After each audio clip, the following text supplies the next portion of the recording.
지난 한 주간에는 여러 교단들이 총회를 해서 이런저런 뉴스들이 들려왔던 한 주간이었습니다.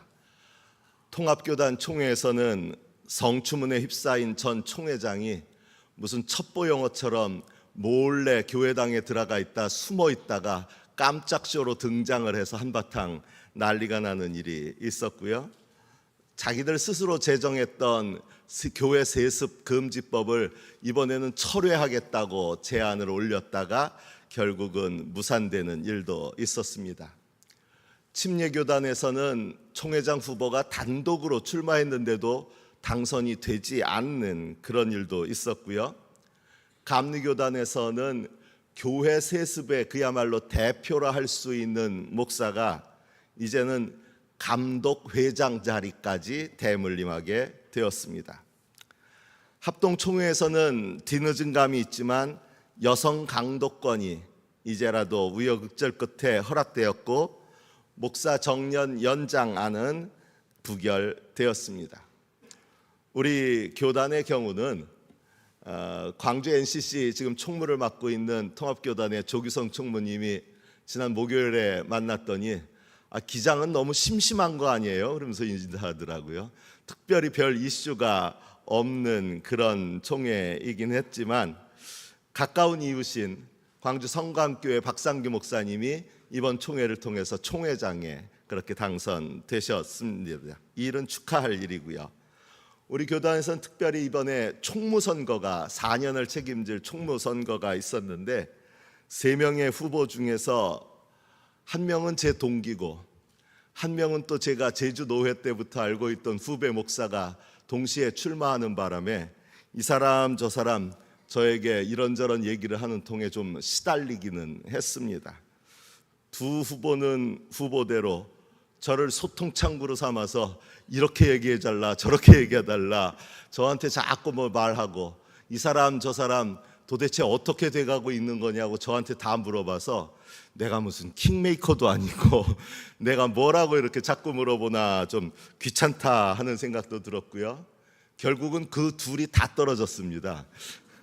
그 둘이 다 떨어지고 나니까 이젠 또 저보고 좀 챙겨주라고 낙심하고 있지는 않느냐고 그래서 그날 저녁에는 이리저리 뛰어다니면서 위로하느라고 좀 바쁜 밤이기도 했습니다.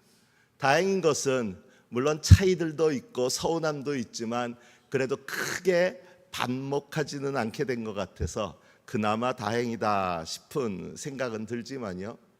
그동안 여러 차례 교단 총회에 제가 참석할 때마다 느끼는 것은 서로 화목하게 지내어라 하는 오늘 이 말씀이 참 무색하구나 싶은 생각이 듭니다.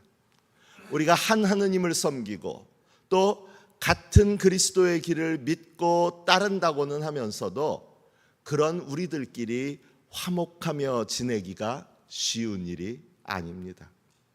교단까지 갈 것도 없이 교회 안에서도 성도가 서로 모두 화목하며 지내기가 어렵습니다.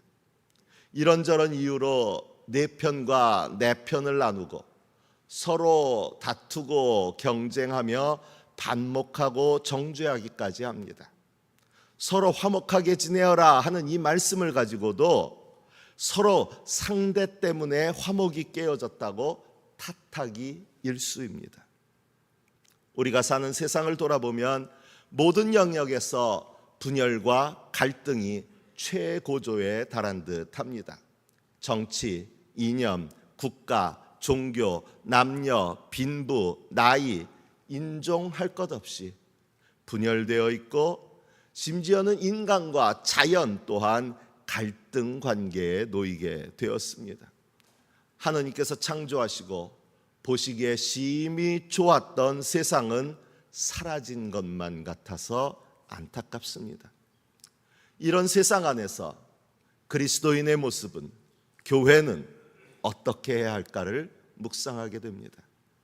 어찌 보면 오늘날 교회의 모습은 그러지 않아도 뿔뿔이 분열되어 있는 세상 한가운데 그리스도인과 비그리스도인의 장벽을 높이 쌓아놓고 또 다른 분열을 강화하고 있는 것은 아닌가 하는 생각이 듭니다. 그러고서는 그 장벽 안의 사람들끼리의 화목만이 그들의 관심인 듯 행동합니다. 제가 몇 번 말씀드린 적이 있지만 요즘 교회에서 목사를 청빙할 때 첫째 요구 조건 중에 하나가 목사님 다른 건 아무 필요 없고요, 그저 우리 교회 교인끼리 화목하게만 해주십시오. 싸우지만 말게 해주십시오. 이게 전부예요. 이게 전부예요. 세상에 대해서, 기후 환경에 대해서 아무것도 소용없고 우리 교인끼리 싸우지나 않게 해주실 수 있으면 최고입니다. 이걸 요청하는 그런 시대가 되어졌다는 이야기입니다. 어쩌면 오늘 복음서에 언급된 제자들의 요구가 이런 모습을 대변하고 있는 듯도 합니다. 제자들이 예수님께 보고하는 장면이 그 배경입니다. 어떤 사람이 예수의 이름으로 귀신을 쫓아내는 것을 보았는데 그 사람이 우리를 따르는 사람이 아니므로 그런 일을 하지 못하게 막았다라는 이야기입니다.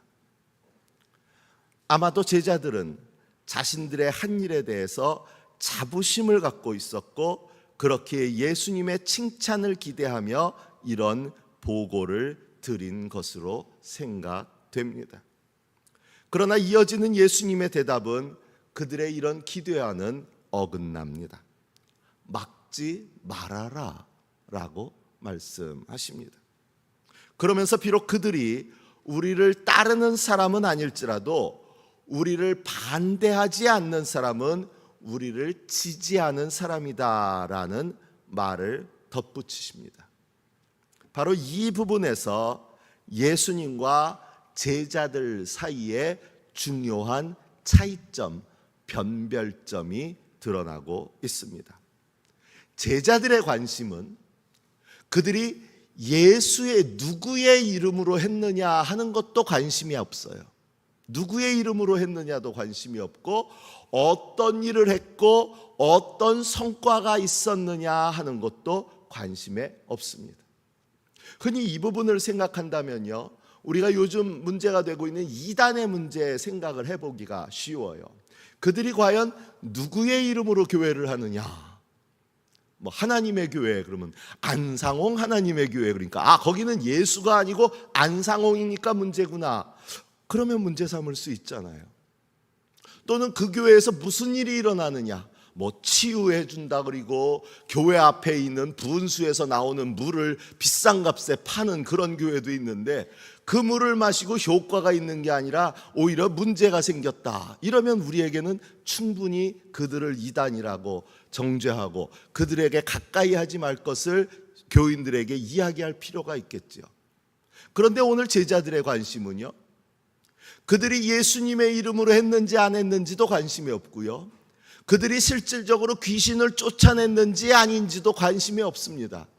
오직 그들의 관심은 뭐냐면 그들이 우리를 따르는 사람이냐, 그들이 우리와 함께하는 사람이냐 아니냐, 곧 자신들의 세력화에만 관심이 있습니다. 우리식으로 하자면 누군가가 귀신을 쫓아내는 일을 했는데 그 사람이 우리 교회 다녀 안 다녀, 이것만 중요하다는 거예요. 이것만 중요하다는 거예요. 자신들이 이대로 큰 세력을 이루면 기존의 종교 정치 질서를 뒤엎고 자신들이 높은 자리에 오를 수 있을 것이라는 그 기대 때문에 제자들의 관심은 오직 자기들의 세력화에 놓여져 있었습니다. 그러나 예수님은 자신과 자신을 따르는 이들의 세력화에는 하등 관심이 없으셨습니다. 주님의 관심은 오직 하느님의 뜻과 나라에 맞추어져 있었고 그것을 이루는 일에만 관심하셨기 때문입니다. 종종 국회의 모습을 보면요, 여와 야가 갈라져서 논쟁하고 다투는 것 자체는 뭐라고 할 필요가 없습니다. 당연히 해야 될 일 중에 하나입니다. 그러나 중요한 것은 누구를 위해 옳은 말을 하고 있느냐, 누구를 위해 옳은 정책을 펴고 있느냐가 관심의 대상이 되어야 돼요. 그래서 비록 나와 같은 당은 아니지만 만일 그 당의 대표가 정말 국민들을 위해 옳고 좋은 일을 추진하고 있다면 기꺼이 합력하고 그 일에 자기도 찬성 한 표를 누를 수 있어야 되는데, 요즘은 옳으냐 그르냐는 관심조차 없습니다. 우리 당이냐 아니냐만을 가지고 그저 묻지마 투표를 하고 묻지마 선택을 하는 행태를 소위 국민의 지도자라는 사람들이 보여주고 있습니다. 제자들의 관심이 그랬다는 거예요. 그가 하는 일이 옳았느냐, 그가 과연 누구의 이름으로 저 일을 하고 있느냐, 이것 자체는 묻지 않고 그가 우리의 세력에 도움이 될 것이냐 아니냐, 이것만을 관심하고 있었다는 거예요. 하지만 예수님은 그들이 우리의 세력 가운데 하나인지 나를 따르는 사람인지 아닌지는 관심이 없으셨어요.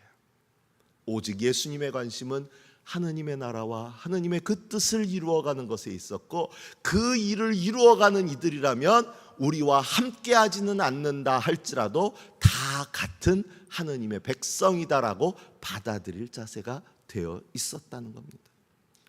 백범 김구 선생이 독립조국의 문지기가 돼 뜰을 쓸고 창을 닦아주고 싶다 했던 그 말이 우리를 감동시키는 것은 이승만이 자신의 권력 의지만을 쫓았던 것과 비교되고 있기 때문입니다. 누가복음 4장 18절과 19절을 보면 예수님의 사명 선언이라고 할 수 있는 말씀이 나옵니다. 이사야의 말씀을 인용한 것인데, 주님의 영이 내게 내리셨다. 주님께서 내게 기름을 부으셔서 가난한 사람에게 기쁜 소식을 전하게 하셨다. 주님께서 나를 보내셔서 포로된 사람들에게 해방을 선포하고 눈먼 사람들에게 눈뜸을 선포하고 억눌린 사람들을 풀어주고 주님의 은혜의 해를 선포하게 하셨다.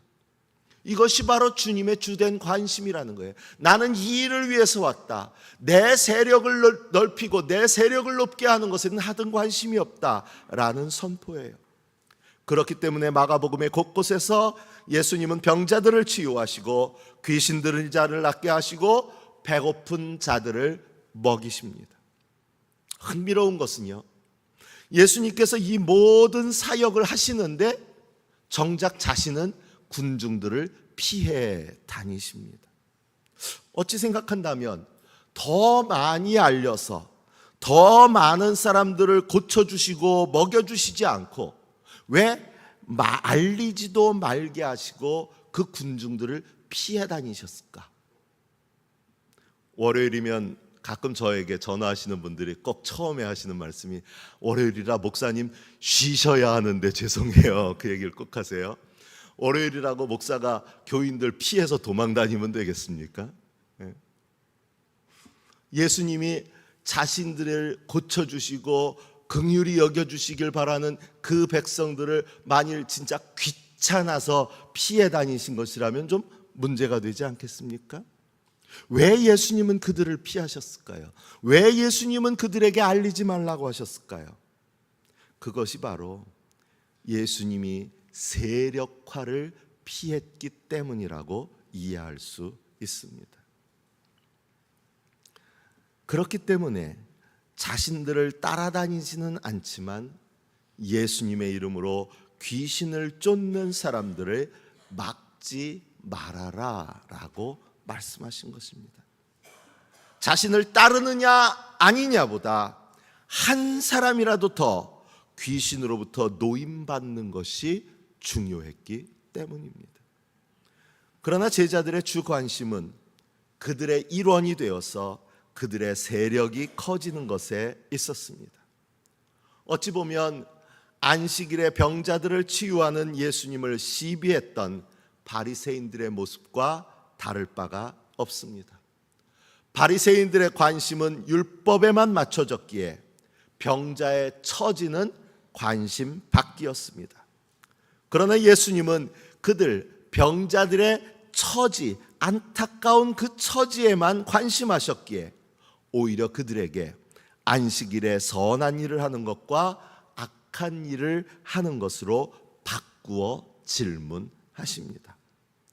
안식일이냐 아니냐보다 이 선한 일, 병자들의 안타까운 처지를 돌보는 일의 사명을 강조하신 것이라고 볼 수 있습니다. 이런 예수님의 관심을 분명히 알고 나면, 예수님께서 무엇에 집중하셨는가를 분명히 알고 나면 이어지는 말씀의 의도가 바르게 읽힙니다. 말씀의 중심은 단순히 개인의 정결이 아닙니다. 이어지는 구절을 보면 죄짓게 하는 사람이라는 표현이 4번 나옵니다.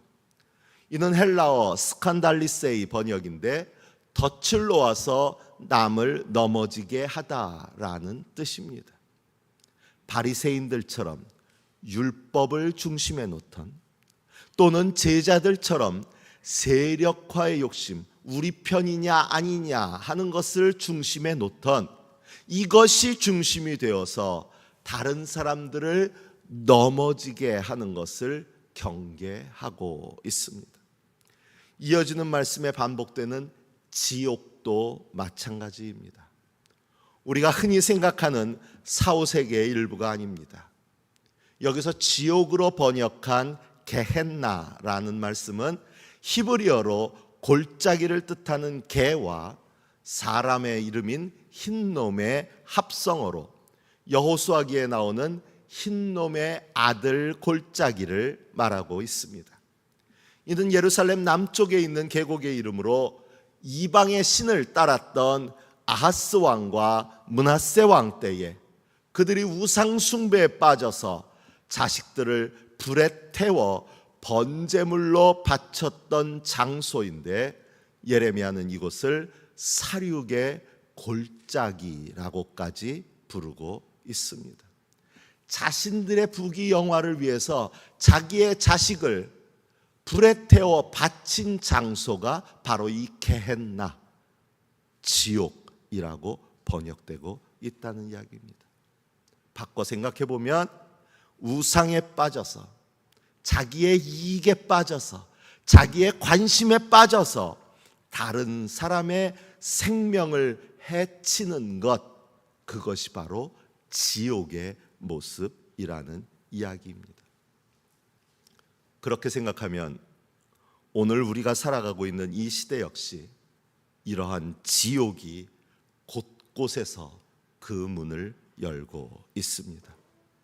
입시지옥, 취업지옥, 성착취지옥, 돈지옥, 쾌락지옥에 갇혀 살아가고 있습니다. 돈 때문에 다른 사람의 생명쯤은 아랑곳하지 않고, 성적인 만족을 위해서 다른 사람의 인권을 멸시합니다. 쾌락을 쫓느라 술에, 마약에 진창이 되어서 도로 위를 질주하는 차량들의 억울한 가족들의 희생이 이어지고 있습니다.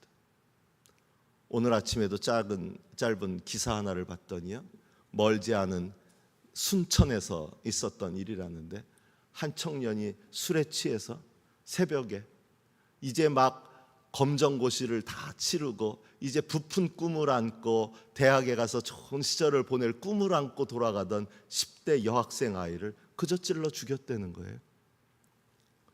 왜 그랬냐니까 술을 4병 이상 마셔서 아무것도 기억이 나지 않는데요. 지옥이 따로 있나요? 지옥이 따로 있나요? 우리가 살아가는 이 세상이 이미 지옥이 되어 있지는 않나요? 이런 세상에서 서로 화목하게 지내어라 하는 이 주님의 말씀은 설 곳을 잃게 됩니다. 그러나 그렇기 때문에 어쩌면 더욱더 주님의 말씀을 따르는, 주님을 따르는 우리들이 붙잡아야 하는 말씀이기도 합니다. 주님께서는 이런 우리의 역할을 소금이라고 명명하십니다.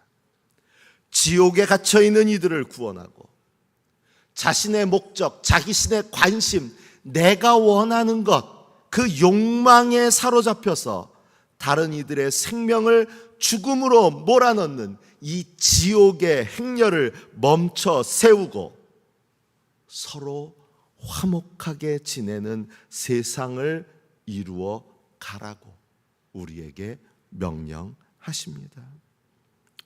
그런데 이 일을 이루어가기 위해 단지 너희가 소금이 되어라 라고 하지 않으시고 너희 가운데 소금을 쳐두어서 라고 말씀하십니다. 개역성경에는 너희 속에 소금을 두고 라고 했고, 공동번역에는 너희는 마음에 소금을 간직하고 라고 번역했습니다. 저는 그 의미를 묵상하다 이런 생각이 들었습니다. 예수님 당시의 소금은 매우 유용한 것일 뿐 아니라 그만큼 매우 귀한 것이기도 했습니다. 아시다시피 소금은 부정하고 부패한 것을 막아줄 뿐만 아니라 제 맛을 내게 하는 인간 생활의 필수품입니다. 그러다 보니 그 가치가 높아서 마치 지금의 금처럼 소금이 화폐의 역할을 대신하기도 했습니다. 예수님 당시에는 로마 군사들의 월급으로 소금이 지급되기도 했습니다. 그렇게 영어로 급료, 월급 받는 것을 셀러리라고 부르고 또 군인을 솔저라 부르는 것도 이 병사에게 주는 이 소금 돈이라는 뜻의 라틴어 살라리움에서 파생된 것이라고 합니다. salt, 셀러리, 솔저, 이게 같은 근원을 갖고 있다는 거예요. 그만큼 소금이 귀하게 여겨졌다는 이야기입니다. 저는 이 귀함이라는 가치에 중점을 두어서 이 귀한 것을 너희 사이에 두고 도대체 쳐두고 소금을 너희 사이에 쳐두고 무슨 의미일까를 묵상하다가 서로 화목하라 하는 이 말씀은 단지 그 말씀에 동의하는 것을 넘어서 필수적인 귀한 가치를 부여하고 그것을 위해 값을 지불해야만 이루어질 수 있는 것이 바로 서로 화목하는 일이구나라는 것을 생각하게 되었습니다. 어린이들이 부르는 동요 가운데 이런 동요가 있습니다. 너하고 나는 친구 되어서 사이좋게 지내자. 다 아실 거죠? 그럼 친구 돼서 사이좋게 지내려면 뭐가 필요하다 그래요? 아이들 노래 뒷부분 보면 이렇게 되어 있습니다. 새끼손가락 고리 걸어 꼭꼭 약속해. 저는 그게 아니라는 거예요. 우리가 서로 화목하게 지내기 위해서는 그저 새끼손가락 고리 걸어서 꼭꼭 약속한다고 화목하게 지낼 수 있는 게 아니라는 겁니다. 이 일을 이루어내기 위한 구체적인 노력과 헌신이 필요하다는 겁니다. 통일 이야기를 할 때도 많은 사람들이 통일은 그저 우리의 소원은 통일 노래만 부르고 바라기만 한다고 이루어지는 일이 아니라 그 일을 위해 소용되는 필수적인 통일 비용의 지출에 대한 사회적 합의가 필요하다라는 이야기를 했어요. 무슨 퍼주기네 뭐네 했지만 통일이 거저 이루어질 수 있는 게 아니라는 것을 깨달아야 된다는 이야기였습니다. 그런데 현 정권에 들어서는 한반도 평화 정책을 위해서 지출되었던 이 평화 비용을 이제 와서 사법적 잣대로 문제에 삼으려고 하는데 이건 그대로 그들이 평화 정책과 통일에 대한 아무런 의지가 없다는 것을 반증하는 것이라고 생각할 수 있습니다. 우리가 화목하기 위해서는 자신의 희생을 담보로 한 분명한 가치를 지불해야 합니다. 제1독서 에스더기에서는 에스더가 바로 이런 소금이 되었습니다. 하만의 계략에 의해 그의 삼촌 모르드게뿐만 아니라 이스라엘 민족 모두가 생사의 위협에 처했을 때 에스더는 온갖 기지를 발휘해서 이 위기를 기회로 바꿔 나가는데 그것은 저절로 이루어진 것이 결코 아닙니다. 우리가 잘 알고 있는 에스더기 4장 16절의 말씀처럼 죽으면 죽으리이다 하는 에스더의 결단과 자기 희생의 각오가 없었다면 결코 이루어질 수 없는 일입니다. 오늘 말씀은 바로 이런 결단을 가지고 왕 앞에서 간청하고 있는 에스더의 모습을 전하고 있습니다. 저는 이런 에스더의 모습을 비록 그 간청의 대상이 왕으로 나타나고 있지만 기도자의 모습으로 이해합니다. 그리고 바로 이 모습이 야고보가 전하는 기도의 자세라고 생각합니다. 야고보는 이런 기도, 내 모든 것을 걸고 죽으면 죽으리이다 하는 각오로 드리는 소금의 기도를 믿음으로 간절히 드리는 기도라고 했습니다. 기도가 그저 할 거 다 해보고 지푸라기라도 잡는 심정으로 마지못해 드리는 그런 기도가 아니고 혹시나 싶어서 기도라도 해보자 해서 드리는 그런 기도여서는 안 된다는 거예요. 오늘 야고보의 말씀에 나타나는 것처럼 연약한 이들을 위해서, 죄 가운데 있는 이들을 위해서, 실망 가운데 있는 이들을 위해서, 지옥 같은 세상을 걸어가고 있는 이 땅과 이 사회를 위해서 우리가 기도할 때 우리가 기도라도 해봐야 되지 않겠어요? 이게 아니라는 거예요. 에스더처럼 이 나라와 이 민족을 구하기 위해서, 내 교회의 성도들의 딱한 처지와 형편을 위해서 그야말로 목숨까지 걸듯이 귀한 가치인 소금을 녹여가듯이 모든 것을 걸고 드리는 기도, 그것이 바로 믿음으로 간절히 드리는 기도라는 거예요. 믿음으로 간절히, 믿음 가운데 간절히 비는 이 기도, 마치 엘리야가 자신의 목숨을 걸고 바알을 섬기는 450명의 선지자들과 맞서 드렸던 그 기도처럼 그렇게 드리는 기도가 서로 화목하게 지내라 하는 말씀을 따르려는 우리 성도와 교회가 드려야 하는 기도라는 것입니다. 서로 화목하게 지내어라, 이 명령은 그저 그렇게 되면 좋고 또는 해보고 안 되면 어쩔 수 없고로 받아들일 수 있는 명령이 아닙니다. 우리가 서로 화목하게 지내기 위해서는 자신의 목숨까지도 내어놓고 죽으면 죽으리이다 했던 에스더처럼, 갈멜산의 엘리야처럼 그렇게 간절히 기도하며 이 일을 이루어가는 결단과 노력이 필요합니다. 분열과 경쟁, 갈등과 반목만이 가득한 이 세상에서 우리 그리스도인들은 더 이상 이 세상이 부패해가지 않도록, 그리고 살만 나지 않는다 하는 이 세상을 그야말로 살만 나는 그런 세상이 되어가도록 만들기 위해서 주님께서 친히 부르신 소금이 되어야 할 공동체인 줄로 믿습니다. 그런데 소금은 자신이 녹아서 그 역할을 감당합니다. 교회 안에 다툼이 있다면, 가정 안에 다툼이 있다면, 이웃 간에 다툼이 있다면, 우리 사회가 지옥으로 변해버렸다면 누군가는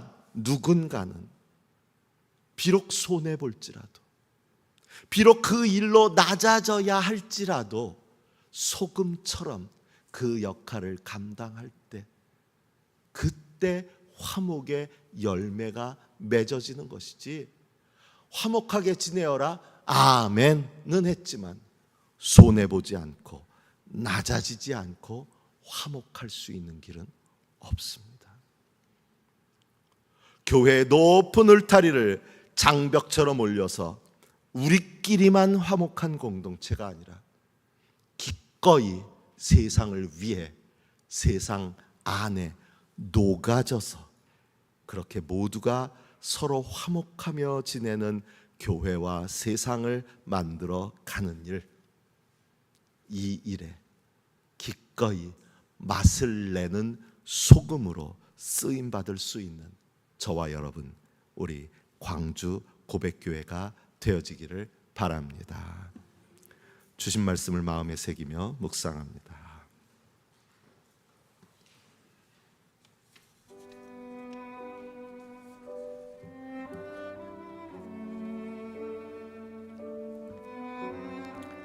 여러분은 서로 죄를 고백하고 서로를 위하여 기도하십시오. 그러면 여러분은 낫게 될 것입니다. 의인이 간절히 비는 기도는 큰 효력을 냅니다. 너희는 너희 가운데 소금을 쳐 두어서 서로 화목하게 지내어라.